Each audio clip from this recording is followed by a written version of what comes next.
बापरे, मला असं वाटतंय की माझ्या वाडवडिलांनी सांगितलंय की सत्य बोललात तर फार हैराणीला तोंड द्यावं लागेल.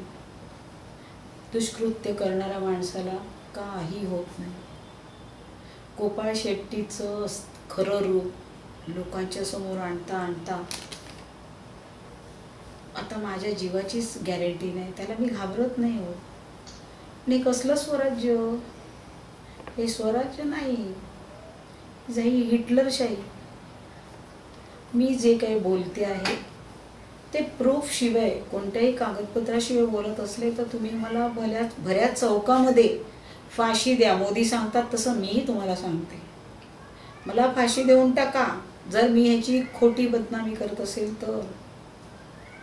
एकदा नाही, मी मेल्यावर अजून 10 वेळा त्याला फासावर लटकवा त्या शरीराला.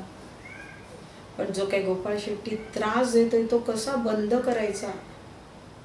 कंटिन्युअसली कुठून तरी धमकी. आज माझ्या स्कूटरवरून समोरून डॅमेज झाले आणि मलाही काय रोग येत नाही. परमेश्वराला काय म्हणायचं काय माहिती. खरं म्हणजे माझा गळा बंद केला तरच हे प्रकरण थांबणार. मी शेट्टीला पण सांगितलंय, तू माझ्या नवऱ्यासारखं मला मारून टाक, तू सुखात जगशील. पण सध्या त्याच्याकडे मला वाटतं गुंडांची कमी आहे. पण संताप जीवाला इतका आहे की ह्यानी कोणतेही काळे धंदे केले तर त्याला लपवायला पोलीस यंत्रणा आहे, त्याचा पक्ष आहे. पक्षाच्या लोकांना काही कळत नाही. अब आएगी हमारी सरकार. आत्ताच बोर्ड वाचला मी, खूप अच्छा होगा प्रशासन. पण मी म्हणेन खूप अच्छा होगा प्रशासन अगर तुम हटाओगे दुःशासन. पण ते काय होताना दिसत नाहीये. आणि अक्षरशः अशा परिस्थितीत मी हैराण झालेली आहे. काय करावं, परंतु आत्मा कुठेतरी मनातल्या गोष्टीला साथ देत नाहीये. गोपाळ शेट्टीचं पूर्णवस्त्रहरण मी करणारच. आणि यदा कदाचित माझ्या जीवाला जर काय झालं तर मला ऐकणाऱ्या बंधू भगिनींना मी इतकीच विनंती करते की एक रीटा दादरकर मेली तर दुसरी उभी करा, रक्तबीज राक्षसासारखी, की त्याच्या प्रत्येक थेंबातून सैतान व्हायचा.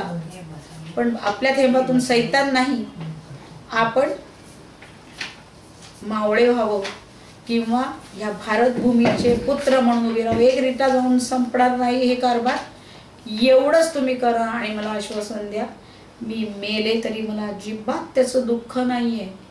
आणि कदाचित इलेक्शनच्या आधी मी माझा फोटोला हार लागलेला असणार याबद्दल अतिशय मी कॉन्फिडेंट आहे. आणि मला काही सांगायचं नाही, कारण मी पण थकले. आत्ता सुद्धा मला कॅम्पेनिंगमध्ये दगडाचा मार खावा लागला. आमच्यातल्या एका मुलाला लागला. नशिबाने मी वाचले. उद्याचा दिवस काय येईल ते मला माहिती नाही. पण एवढंच बघा, हा स्टंट नाहीये, हा एका गुंडाविरोधीचा लढा आहे माझा.